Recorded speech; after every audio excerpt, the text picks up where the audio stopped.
Hello dear students, welcome back to our channel all about NCERT. I have read you all of mine and doing well in your studies as well.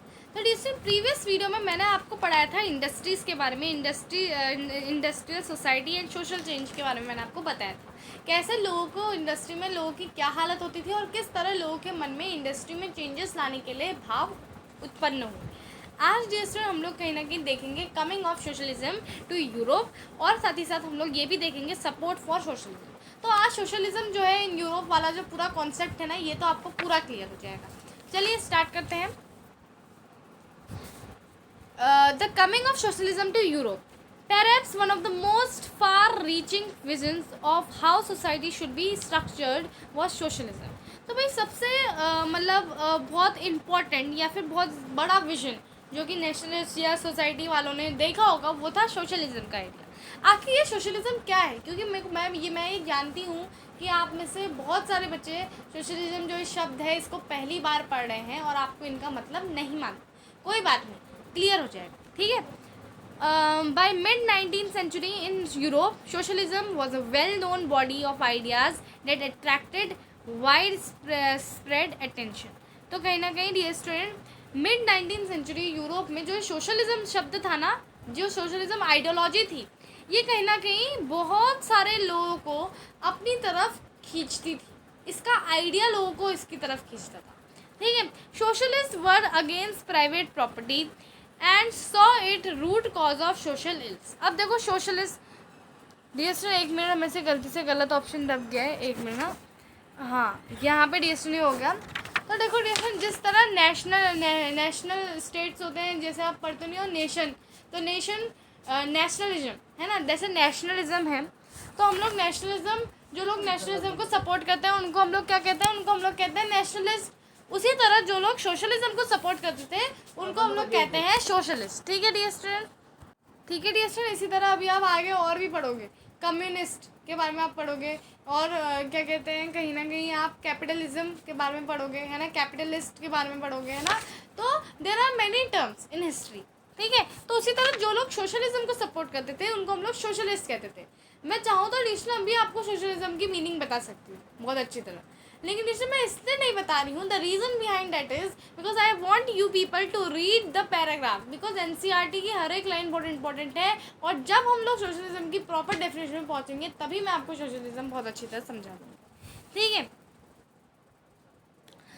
तो next है socialist were against the private property. अब जो ये socialist थे ना dear students, socialist ये लोग जो थे ये थे किसके अगेंस्ट? ये अगेंस्ट है प्राइवेट प्रॉपर्टीज़ के, प्राइवेट प्रॉपर्टीज़ के ये लोग अगेंस्ट है।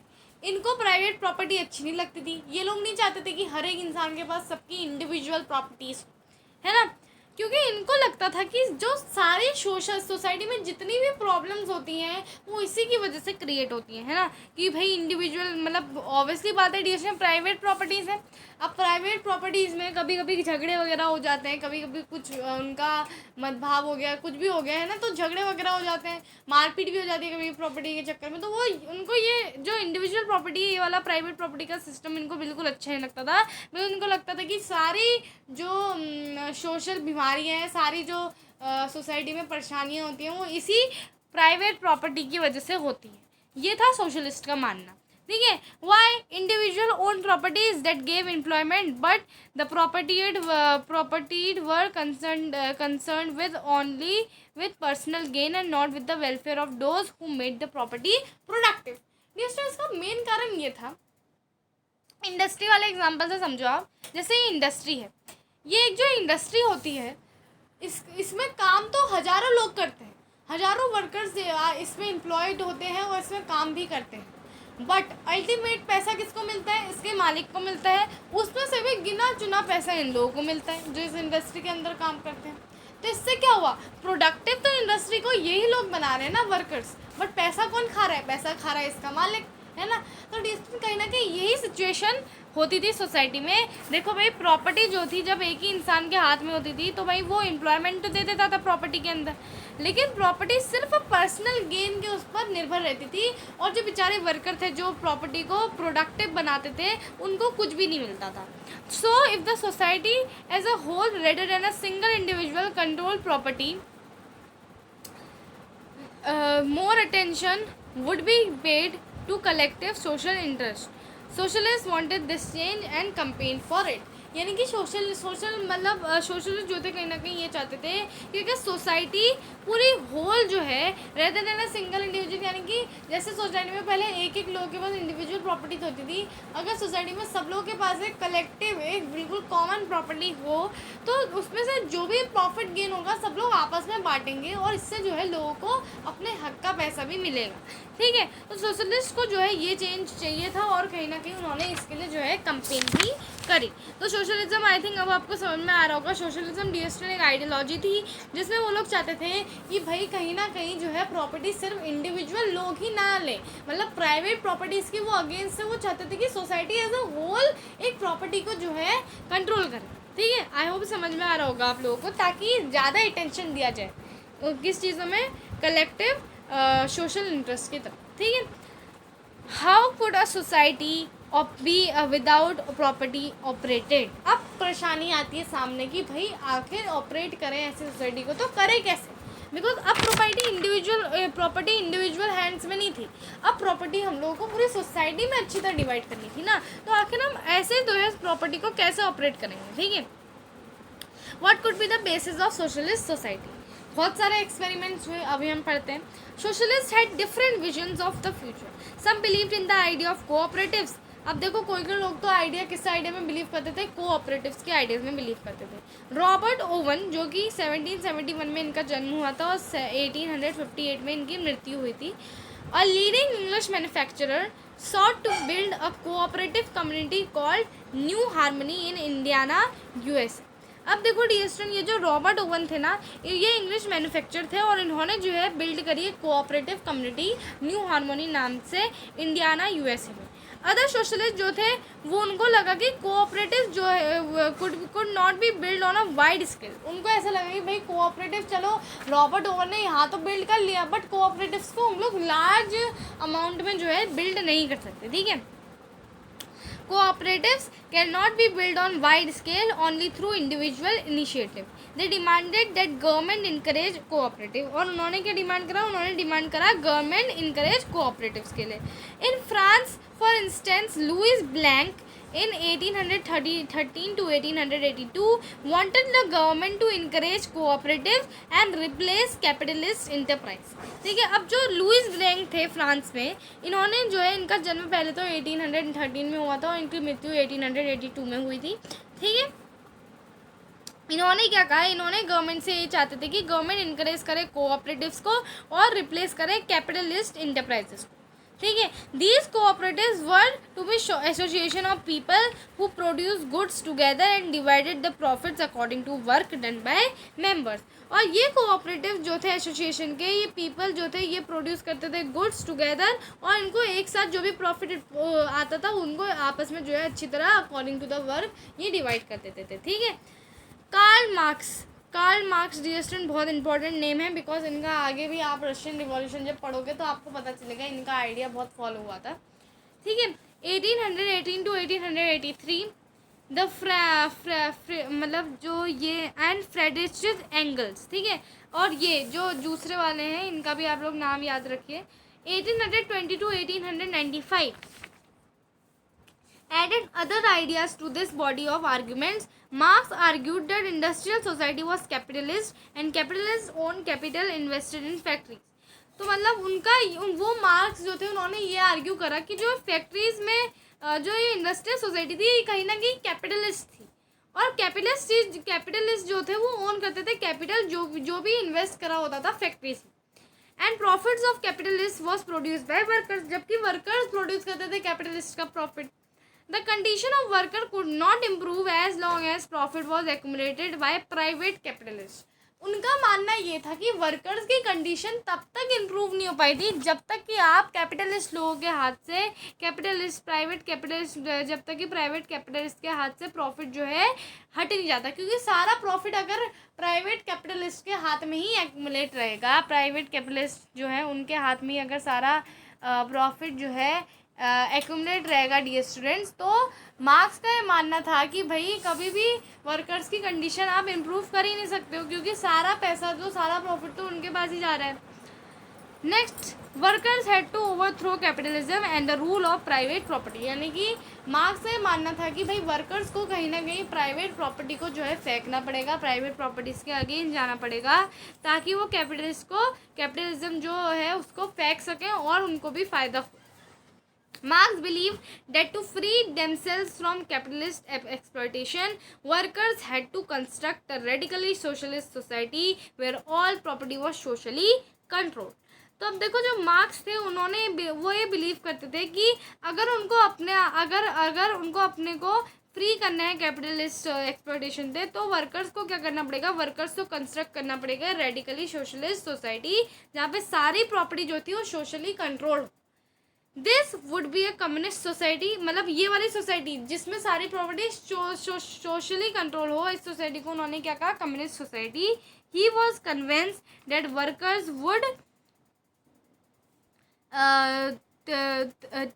triumph their conflict with capitalists. A communist society was natural society of future. तो उन्होंने ये कन्विंस किया कि भाई वर्कर जो है कहीं ना कहीं अगर ये करेंगे, ये चीज़ जो बता रहे हैं, तो उनको पक्का राहत मिलेगी जो भी उनका अभी तक नुकसान वगैरह जो भी हो रहा था, और कम्युनिस्ट सोसाइटी जो थी कहीं ना कहीं नेचुरल सोसाइटी बन जाएगी फ्यूचर। ठीक है, तो ये तो आई कार्ल मार्क्स की बात। ठीक है, बहुत अच्छी चीज़ आइडिया इन्होंने प्रोवाइड कराया था, जो कि बाद में भी काफ़ी यूज़ हुआ था। अब हम लोग आते हैं अपने नेक्स्ट टॉपिक की तरफ डियर स्टूडेंट, जो कि है सपोर्ट फॉर सोशलिज्म। ठीक है, by 1870s socialist idea spread throughout the Europe. अब देखो डियर स्टूडेंट, 1870 तक क्या हुआ, जो सोशलिस्ट के आइडियाज़ वगैरह थे वो पूरे यूरोप में फैल गए। To coordinate their effort, socialist form a international body namely second international.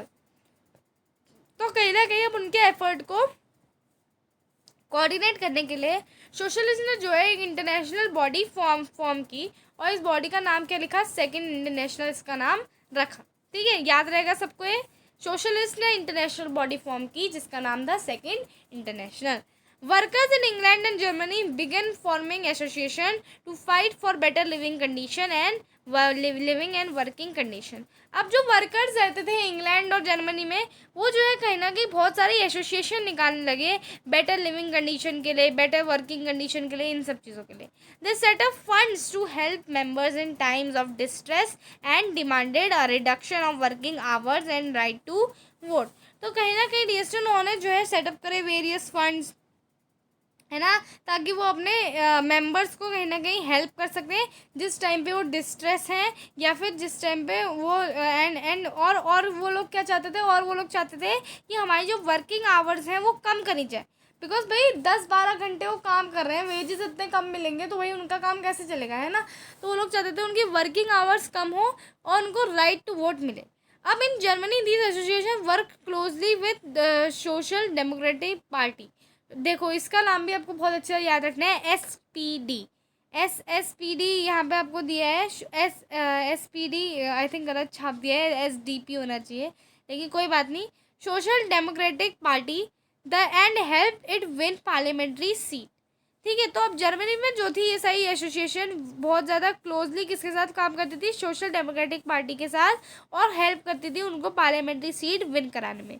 In 1905 socialist and trade unionist formed labour party. उसके बाद 1905 में न्यूस्टन क्या हुआ, ये जो सोशलिस्ट और ट्रेड यूनियनिस्ट थे इन्होंने जो है एक लेबर पार्टी फॉर्म करी ब्रिटेन में, और एक सोशलिस्ट पार्टी फॉर्म करी फ्रांस में। ठीक है, however till 1914 socialist never succeeded in forming a government in Europe. लेकिन 1914 तक सोशलिस्ट कभी भी सक्सीड नहीं हुए गवर्नमेंट बनाने में यूरोप में। ठीक है, यूरोप में गवर्नमेंट बनाने में वो कभी भी सक्सीड नहीं हुए 1914 तक। Represented by strong figures in parliamentary politics, their ideas did shape legislation. ठीक है, तो मतलब कहीं ना कहीं represented by strong figures in parliamentary politics. जिसमें कहीं ना कहीं ये लोग किसके द्वारा रिप्रेजेंटेड थे, स्ट्रॉन्ग फिगर्स पार्लियामेंट्री पॉलिटिक्स में।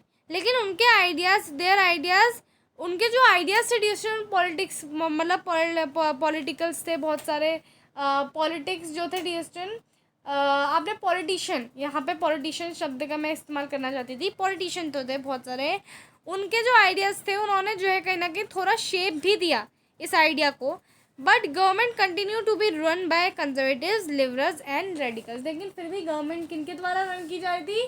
कंजर्वेटिव्स, लिबरल्स और रेडिकल्स के द्वारा। तो डियर यहाँ पे तो हमने दो चीज़ पढ़ी, क्या? The coming of socialism to Europe, जिसमें हमने क्या पढ़ा? हमने पढ़ा कि भाई सोशलिज्म का आइडिया जो है बहुत ज़्यादा कंट्री में फैल गया था।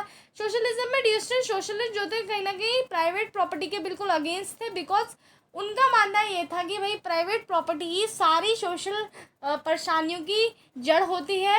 और डियर स्टूडेंट बहुत सारे एक्सपेरिमेंट भी किए गए कि किस तरह सोशली एक लैब प्रॉपर्टी को ओन किया जाए, मतलब सोसाइटी ओन करे एक प्रॉपर्टी को। तो बहुत सारे आइडियाज सामने आए। रॉबर्ट ओवन ने न्यू हार्मनी नाम का जो है कहीं ना कहीं खोला, कोऑपरेटिव है ना, इंडियाना यूएसए में। उसके बाद फिर हमने एक और के बारे में पढ़ा, लुइस ब्लैंक के बारे में हमने पढ़ा है ना। उन्होंने बोला कि क्या कहते हैं, कोऑपरेटिव्स ही बिल्कुल सेटिस्फाई नहीं करेंगे कंडीशन। उन्होंने गवर्नमेंट इनकरेज कोऑपरेटिव्स की मांग की। उसके बाद हमने कार्ल मार्क्स के बारे में पढ़ा, जिनका आइडिया काफ़ी अच्छा था। उन्होंने क्या बताया? उन्होंने हमें ये बताया कि भाई जब तक आप लोग कैपिटलिस्ट के अंदर जो प्रॉफिट एक्यूमुलेट हो रहा है उसको नहीं हटाओगे, तब तक वर्कर्स की कंडीशन इम्प्रूव नहीं होगी। तो वो चाहते थे कि भाई सोसाइटी जो है सोसाइटी कंट्रोल करे पूरी प्राइवेट प्रॉपर्टी को, और इसके लिए वर्कर्स को जो है एसोसिएशन बनानी पड़ेगी, वर्कर्स को कम्युनिस्ट सोसाइटी बनानी पड़ेगी, है ना। तो ये सारी चीज़ें मार्क्स ने कहीं ना कहीं हमें बताई, ठीक है। उसके बाद जब हमने सपोर्ट फॉर सोशलिज्म पढ़ा तो हमने इसमें पढ़ा कि बहुत सारे वर्कर्स इंग्लैंड, जर्मनी में जो है एसोसिएशन बनाने लगे। उन्होंने बहुत सारी पार्टीज़ में जो है इनरोल करा, जैसे social democratic party, labour party form हुई, है ना। बहुत सारी socialist party in France, labour party in Britain 1905, है ना। उसके बाद 1914 तक देश, लेकिन कभी भी सोशलिस्ट जो है सक्सीड नहीं हुए गवर्नमेंट बनाने में यूरोप में, क्योंकि भाई कहीं ना कहीं उनके जो वो जो था, मतलब बहुत सारे स्ट्रॉन्ग फिगर्स के द्वारा रिप्रेजेंटेड थे पार्लियामेंट्री पॉलिटिक्स में, लेकिन उनके आइडियाज़ ने भी शेप करा थोड़ी चीज़ें, बट फिर भी जो है कहीं ना कहीं रूल कौन कर रहा था? लिबरल्स, रेडिकल्स और कंजर्वेटिव्स। आई होप ये चीज़ें आपको समझ में आ गई होंगी डियर स्टूडेंट। तो thank you so much for watching. I hope you have understood. Thank you so much for watching this video. In next part we will talk about Russian revolution, जिसमें हम लोग पढ़ेंगे रशिया की economy क्या थी, है ना, रशियन एम्पायर क्या था 1914 का, तज़ार निकोलस के बारे में हम लोग पढ़ेंगे, ठीक है। तो हमें बहुत मज़ा आने वाला है, बिकॉज कहानी अभी यहीं पे ख़त्म नहीं होती है, कहानी बहुत लंबी जाने वाली है, ठीक है। बहुत सारे पार्ट्स की डियर स्टूडेंट हमारी ये जो पूरी जर्नी रहेगी बहुत सारे पार्ट्स की रहेगी, बिकॉज चैप्टर काफ़ी बड़ा है। इकोनॉमी और सोसाइटी के बाद हमें और भी चीज़ें पढ़नी है, जैसे सोशलिज्म इन रशिया हम पढ़ेंगे। फिर उसके बाद फिर हम लोग पढ़ेंगे फरवरी रिवॉल्यूशन, फिर हम लोग अक्टूबर रिवॉल्यूशन के बारे में पढ़ेंगे, है ना। उसके बाद फिर डियर स्टूडेंट हम लोग अक्टूबर के बाद पोस्ट अक्टूबर रिवॉल्यूशन के में क्या क्या चेंजेस आए वो सारी चीज़ें हमें पढ़नी होगी। उसके बाद फिर हम सिविल वॉर के बारे में पढ़ेंगे। उसके बाद फिर dear student making a socialist society, और उसके बाद फिर डियर स्टूडेंट हम लोग क्या पढ़ेंगे? हम लोग पढ़ेंगे स्टैलिनिज्म और कलेक्टिवाइजेशन, ठीक है। तो इसके बारे में भी हम लोग पढ़ेंगे। तो डियर स्टूडेंट इतने सारे टॉपिक्स हमें कवर करना है। उसके बाद फिर global influence of Russian revolution and USSR, ये भी हमें पढ़ना है। तो डियर स्टूडेंट इतने सारे टॉपिक्स हैं, चैप्टर काफ़ी लंबा है, इसलिए डियर स्टूडेंट हम लोग आराम आराम से चलेंगे, ठीक है। Thank you so much for watching.